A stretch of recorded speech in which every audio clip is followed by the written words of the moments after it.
उत्तर प्रदेश में एक बार फिर पोस्टर को लेकर विवाद खड़ा हो गया है। दरअसल राजधानी लखनऊ में कांग्रेस मुख्यालय में होर्डिंग्स लगाई गई थी, जिसमें श्री कृष्ण के रथ पर कांग्रेस नेता राहुल गांधी और समाजवादी पार्टी अध्यक्ष अखिलेश यादव को दिखाया गया था। हालांकि विवाद बढ़ने पर इस पोस्टर को हटा दिया गया, जिसके जरिए इंडिया गठबंधन की एकजुटता दिखाने की कोशिश की जा रही थी, लेकिन ये दांव उल्टा पड़ गया। इस पोस्टर को लेकर विवाद शुरू हो गया। दरअसल कांग्रेस मुख्यालय के बाहर लगी होर्डिंग में भगवान श्री कृष्ण के रथ पर राहुल अखिलेश को सवार दिखाया गया था। पोस्टर पर वोट चोरी के विरुद्ध युद्ध लिखा नजर आया। होर्डिंग पर बढ़ते विवाद को देखते हुए बाद में इस होर्डिंग को कांग्रेस मुख्यालय से हटा दिया गया। वोट चोरी के विरुद्ध युद्ध का ये पोस्टर शरद शुक्ला जो प्रदेश उपाध्यक्ष हैं भारतीय युवा कांग्रेस की तरफ से, उनकी तरफ से यहाँ पर लगाया गया था। फिलहाल इस पोस्टर को यहाँ से हटा दिया गया है। राहुल गांधी बिहार में वोट चोरी के मुद्दे को लेकर सक्रिय हैं। वहीं यूपी में भी इस बहस को हवा देने की तैयारी की जा रही है। उत्तर प्रदेश में जल्दी कैबिनेट विस्तार हो सकता है और ये खबर ऐसे वक्त में आई है जब समाजवादी पार्टी ने पिछले 1 महीने में अपने 4 बागी विधायकों को बाहर का रास्ता दिखाया है।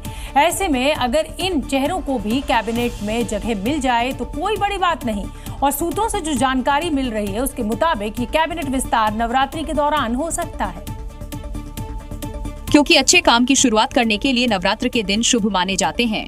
इसीलिए यूपी में मंत्रिमंडल विस्तार की सुगबुगाहट तेज हो गई है। कुछ मंत्रियों के विभागों में बदलाव हो सकता है।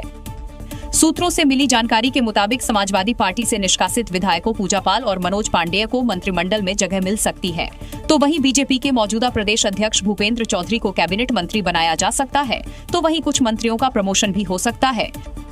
कहा जा रहा है कि इस मंत्रिमंडल विस्तार में जाति समीकरण को तो ध्यान में रखा ही जाएगा, इसके साथ साथ कुछ नए चेहरों को भी मौका दिया जा सकता है।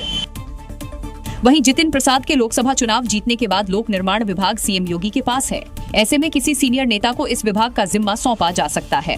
अर्चना तिवारी लापता केस में एक बड़ा खुलासा हुआ है। जीआरपी का दावा है कि इस मिसिंग मिस्ट्री केस में खुद ही अर्चना मास्टरमाइंड है और उसी ने अपने लापता होने की पूरी स्क्रिप्ट तैयार की और रक्षाबंधन पर घर जाने की बजाय काठमांडू घूमने जा पहुंची।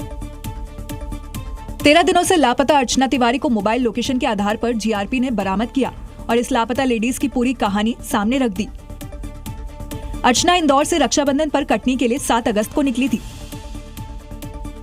और भोपाल स्टेशन पर उतर गई। हालांकि उसने अपने बैग और कई सामान सीट पर ही रहने दिया। इसके बाद वो शुजालपुर से होते हुए बुरहानपुर पहुंची, फिर हैदराबाद, उसके बाद जयपुर और दिल्ली गई और यहाँ से काठमांडू चली गई। वहाँ कुछ दिन घूमने के बाद यूपी के लखीमपुर खीरी जा पहुंची। इससे पहले तक अर्चना का कोई अता पता नहीं चल पा रहा था। अब अर्चना ने अपने परिवार को फोन कर खुद के सही सलामत होने की जानकारी दी, तब जाकर उसका लोकेशन ट्रेस हो पाया। दरअसल जुडिशियल सर्विस की तैयारी कर रही अर्चना के घर वालों ने बीते दिनों उसे पढ़ाई खत्म कर शादी करने को कहा था, जिससे अर्चना परेशान हो गई और घर से भागने की पूरी प्लानिंग कर ली।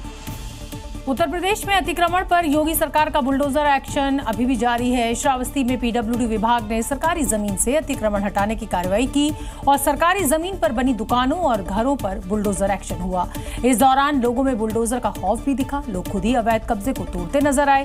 17 दिन पहले इन दुकानों और मकानों पर नोटिस चस्पा किया गया था और लोगों से कानूनी दस्तावेज मांगे गए थे, लेकिन कोई भी दस्तावेज लेकर नहीं पहुंचा तो बाबा का बुलडोजर सरकारी जमीन को कब्जा मुक्त कराने पहुंच गया। तस्वीरों में देख सकते हैं एक एक करके अवैध जमीन पर बने घरों को बुलडोजर जमींदोज कर रहा है। श्रावस्ती के भिनगा में पीडब्ल्यूडी विभाग ने अतिक्रमण हटाया। ईदगाह चौराहे से पुरानी तहसील तक बनी दुकानों और मकानों पर ध्वस्तीकरण की कार्रवाई हुई।